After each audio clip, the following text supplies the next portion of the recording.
Hello दोस्तों, welcome to my channel. दोस्तों, आज हम बात करेंगे गिटार के स्केल के बारे में। एक्चुअल में मेरे 2-3 पीछे लास्ट में वीडियोस आए थे जिसमें मैंने बताया था कि स्केल्स का बेसिक फंडा क्या है। तो अगर आपने वो वीडियोस नहीं देखे तो प्लीज़ एक बार उन वीडियोस को आप देख लो ताकि आज का लेसन आपको क्लियर हो जाए।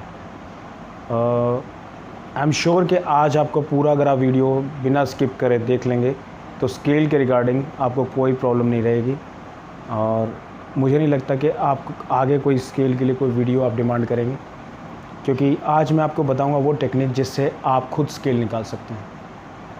ठीक है, सबसे पहले चीज़ हमें ये याद रखनी है दोस्तों कि म्यूज़िक के जितने भी इंस्ट्रूमेंट्स हैं वो अपने डिज़ाइन में, अपने बजाने के तरीके में अलग अलग हो सकते हैं, बट उनमें एक चीज़ कॉमन होती है कि उसके म्यूज़िक के जितने प्रिंसिपल्स हैं वो सब सेम है। एग्ज़ाम्पल के लिए अगर ढोलक है, गिटार है, ड्रम है या हारमोनियम है, सब बजने में और इनको बजाने का तरीका अलग हो सकता है, ये डिज़ाइन में अलग होते हैं, अलग तरह की आवाज़ निकालते हैं, बट म्यूज़िक के प्रिंसिपल्स सेम हैं। इसलिए गिटार भी इनसे अलग नहीं है, डिज़ाइन में अलग है, बजाने के तरीके में अलग है। लेकिन अब मैं आपको बताता हूँ, जैसे ये गिटार है, सबसे पहले जो हारमोनियम पे हम काम करते हैं स्केल्स को निकालने का, उसमें एक ही लाइन पे आपको सारे कीज़ मिल जाते हैं, इसलिए कोई टेंशन नहीं है, आपको सिर्फ एक की पता लगता ही सारा कुछ पता लग जाता है। लेकिन इसके साथ क्या प्रॉब्लम है कि इसमें जो काम हारमोनियम में कीज़ करती हैं, इसमें ये फ्रेट्स करते हैं। तो सबसे पहले हमें ये पता होना चाहिए ये जो फ्रेट्स हैं ये कौन कौन सी नोट्स हैं जो हमें पता होने चाहिए। सबसे पहले ये जो E1 हमारी नोट है, अगर हम इसको ओपन बजाते हैं तो ये कौन सा नोट हुआ? E। क्यों? क्योंकि ये E स्ट्रिंग है, तो ये तो हो गया हमारा E। अब नेक्स्ट अगर हम इसको फर्स्ट फ्रेट पे यहाँ पे इसको हम दबाते हैं तो अब ये कौन सा नोट बन गया? E के बाद आता है F, तो ये हमारा F नोट हो गया। उससे आगे चलेंगे तो सेकंड फ्रेट पे ये F शार्प हो गया। इसके बाद G, फिर G शार्प, फिर A, फिर A शार्प, फिर B, फिर B का कोई शार्प नहीं होता, C, C sharp, D, D sharp. इस तरीके से करते करते सारे नोट्स आपको पता लग गए। ठीक है, सेकंड अगर हम स्ट्रिंग को लेते हैं तो अगर उसे ओपन प्ले किया तो ये कौन सा स्ट्रिंग? B है, तो ये B नोट हुआ अगर ओपन बजाते तो। अगर हमने इसको फर्स्ट फ्रेट पे यहाँ पकड़ते हैं तो B के बाद कौन सा नोट होता है? C, फिर C sharp, D, D sharp, E, F, F sharp, G, G sharp. इस तरीके से हमारे ये नोट हुए। इसके बाद हम अगर G स्ट्रिंग पे आते हैं तो ओपन बजाया तो ये कौन सा नोट हुआ? G। इसके बाद G sharp, A sharp, B का कोई शार्प नहीं होता, फिर C sharp, D sharp, E का भी कोई शार्प नहीं होता, फिर F शार्प। इसके बाद हम जाते हैं नेक्स्ट स्ट्रिंग जो D है, तो हमारा ये D नोट हो गया। फर्स्ट पे दबाया तो D के बाद आता है D शार्प, उसके बाद D शार्प के बाद D शार्प के बाद आया E का कोई शार्प नहीं होता, F शार्प। अब इस तरीके से हमारे ये नोट हैं। याद रखना है कि जो हम ओपन बजाते हैं तो जो स्ट्रिंग का नाम है वही उसका नोट है, और उसके बाद हमें इसको कैलकुलेट करना है। अब स्केल निकालने का तरीका क्या है गाइस? वही तरीका है जो मैंने पिछले वीडियोस में बताया था। आपको स्केल्स के नोट्स मालूम होने चाहिए और फिर पता होना चाहिए कि इन नोट्स को आप कैसे यूटिलाइज़ करेंगे। सबसे पहले हमें इन पे प्रैक्टिस करना है कि हमें एक एक फ्रेट का एक एक नोट याद हो जाए, जो कि शुरू में मुश्किल लग सकता है, लेकिन अगर आप प्रैक्टिस करोगे तो बहुत ईजी हो जाएगा। तो इसके लिए हमने एक चार्ट बनाया है क्योंकि ये स्ट्रिंग्स के नाम आप सीक्वेंस में तो याद कर लोगे, लेकिन मैं अगर पूछता हूँ कि भाई ई जो आपका ई स्ट्रिंग है, इस पर 5th जो फ्रेट है उस पर कौन सा नोट है, तो सोचना पड़ेगा।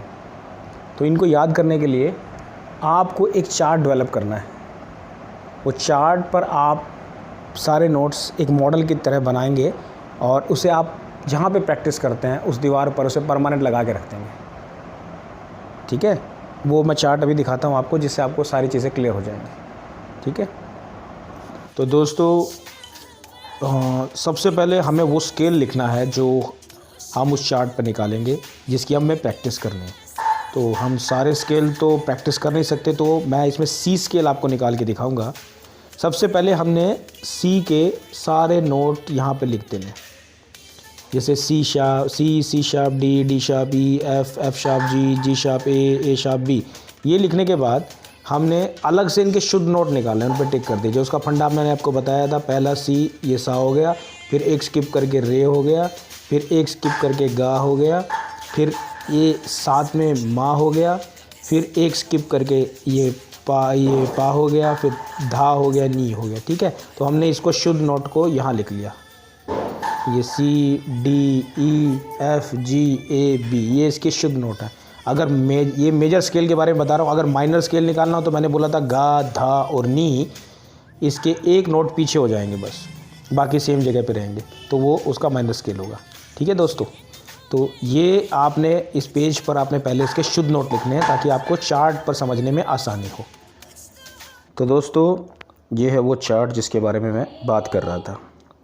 एक्चुअल में ये जो आप वर्टिकल लाइंस देख रहे हैं ये फ्रेट्स हैं गिटार के, समझ लीजिए, और ये जो हॉरिजॉन्टल लाइंस आप देख रहे हैं ये स्ट्रिंग्स हैं गिटार की। ये मैंने नाम भी लिखा हुआ है, E B G D A जी ई।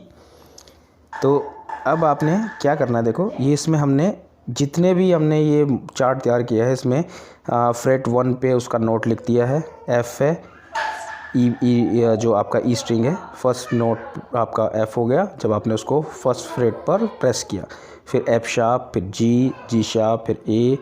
इस तरीके से आपने सारे नोट्स लिखे हुए हैं। गिटार पे मैंने बता दिया था ये बात। इसके बाद फिर बी के ऐसे नोट लिखे हुए हैं।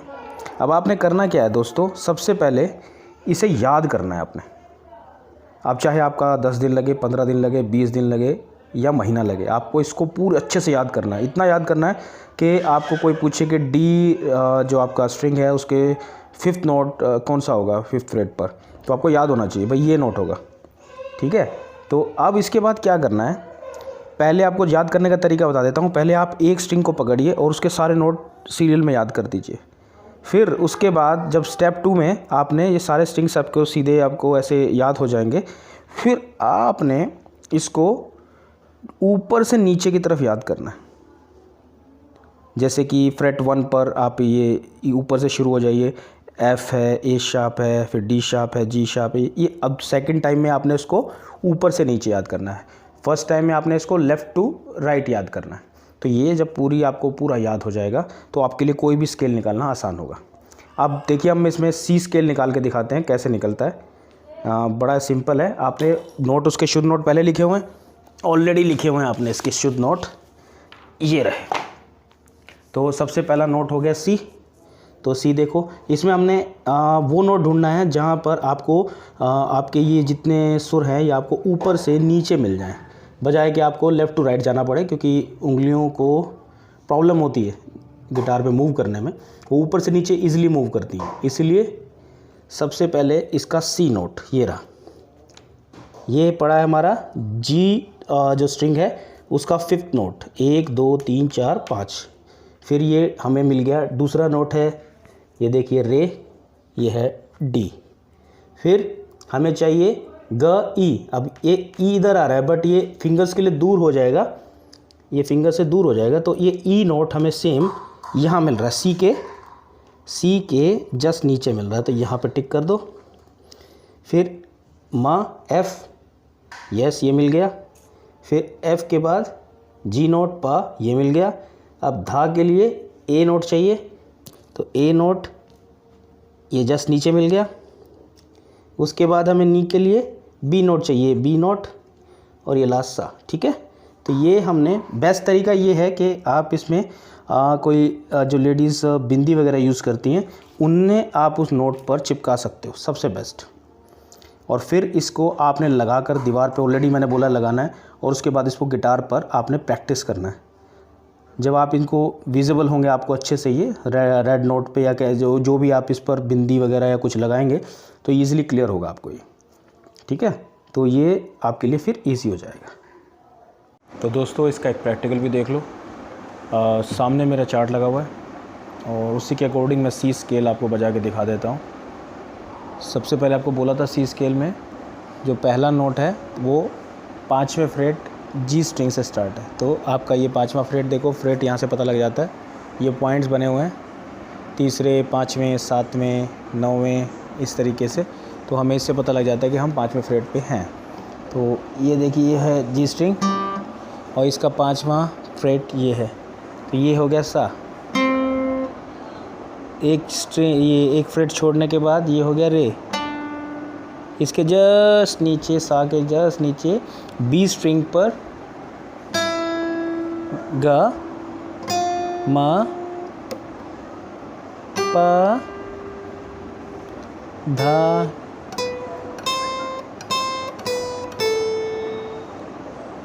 तो आपको क्लियर हो गया ये हमने सी स्केल किया है, मेजर स्केल। माइनर स्केल करना हो तो मैंने बोला था ग, ध, नी, एक एक नोट पहले कर दीजिए तो वो हो जाएगा माइनर स्केल। और इसको भी फाइंड आउट ऐसे ही करना है अपने, पहले चार्ट पर सर्च कीजिए ये कहाँ पे है, उस पर पॉइंट्स बनाइए और उसकी प्रैक्टिस कीजिए। अब ये तो हुआ सी स्केल, इसके बाकी जितने भी स्केल बचे हुए हैं आप सोच रहे हो वो कैसे करें, तो आपको तरीका मैं बता चुका हूँ। और सब कुछ अगर मैं करूँगा तो आप क्या करेंगे, तो टेक्निक आपको पता है, कम ऑन क्या कर रहे हो, जस्ट स्टार्ट कर दीजिए प्रैक्टिस, ठीक है। जब प्रैक्टिस करेंगे खुद करने से आपको कभी भूलेगा नहीं है।